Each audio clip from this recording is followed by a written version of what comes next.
Hey, welcome everybody. It is Weird Wednesday once again. Time for another exciting edition of Weird Wednesday from your friends at Baloney. Wednesday.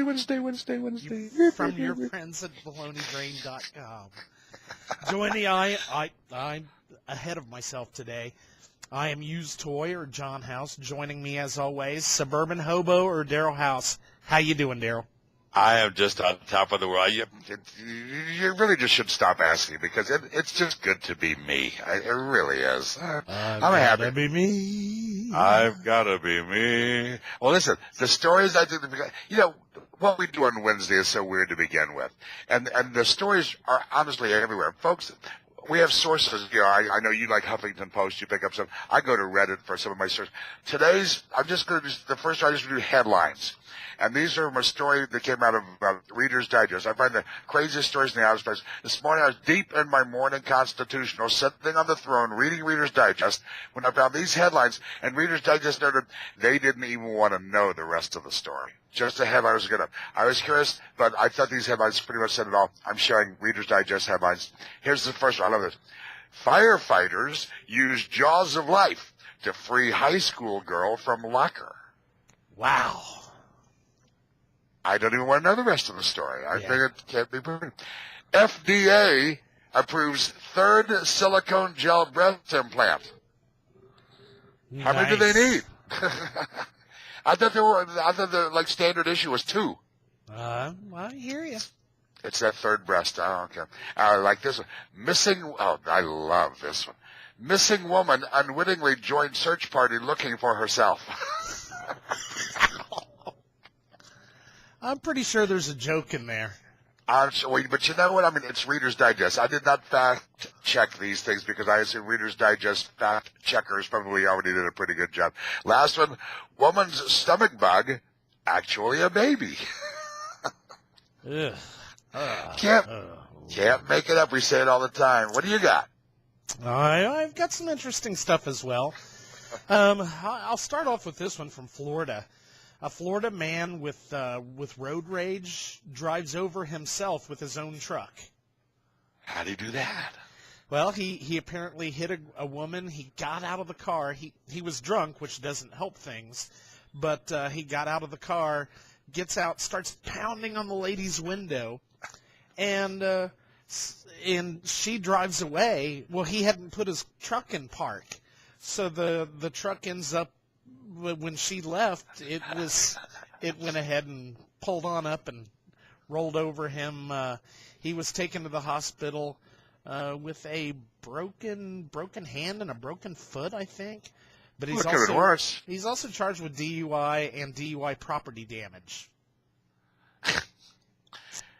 Can't make this stuff up. I'm going to make a run for the prize today with this one. Here's the headline. Vietnamese man, angry at wife, hatches bizarre revenge scheme, cut off his own penis. Not so sure that's a good revenge scheme.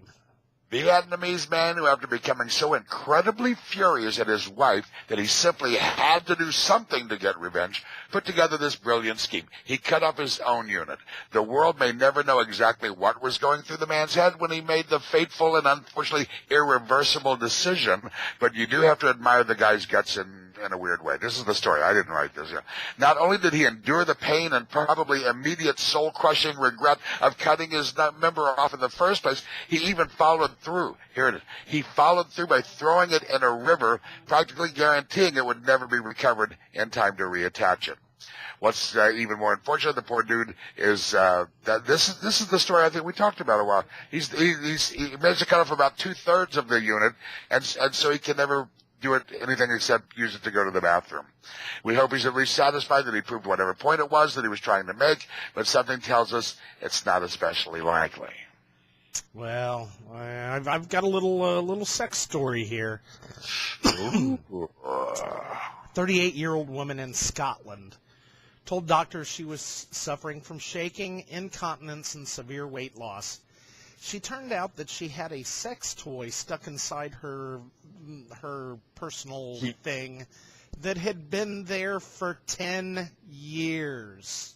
Didn't the batteries run out before that? It had caused a lot of problems that she was going to have.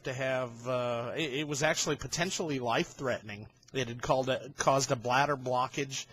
But the thing is she told doctor that she used it during a drunken sexual encounter a decade ago and didn't remember whether she took it out or not. I'm thinking, wouldn't you at least go, now where is that thing?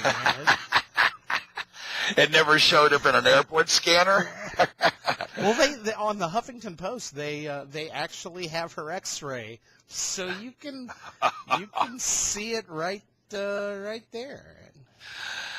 Oh, those good batteries, they take a licking and keep on ticking. It's like a Timex. Well, how about this one? This killed me. New York, of course.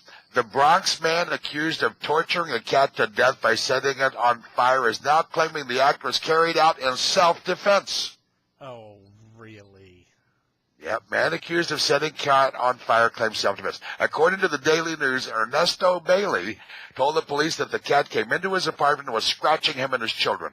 I went outside for a smoke, and the cat jumped on my head, and as a reflex, I threw it against the wall. I ran the cat over with a shopping cart, Bailey also said. The suspect was caught on video as he poured fluid on the injured feline. He then used a lighter to set the cat on fire. Bailey is being charged with aggravated cruelty to animals, torture of an animal, reckless endangerment, and arson. He has expressed remorse for being caught, telling the tabloid that it was stupid of him to set the cat on fire in front of his building. Well, I got no. String him up. Yeah. Yeah. Woman tries to hide stolen vibrator in child stroller. You're myopic today. Misty Ann Lee she was apparently in a Spencer's gift shop in Spartanburg, South Carolina, when the manager saw her looking at another toy, and she just stuck it behind the child, and when the manager confronted her, she said she had no idea what the lady was talking about, but then found herself on shaky ground after the manager pulled out the vibrator from the stroller. Lee left the store but later returned, which is when the manager called the cops. So, yeah. The people who watch us do this show week after week must think they are just digging for these stories. But the truth is, we turn away so much. There was one I saw today about a woman who left her kids in the car while she was pleasuring her boyfriend, but she couldn't see the car where her kids were, where she was with her boyfriend. And so they arrested her and they took the kids away.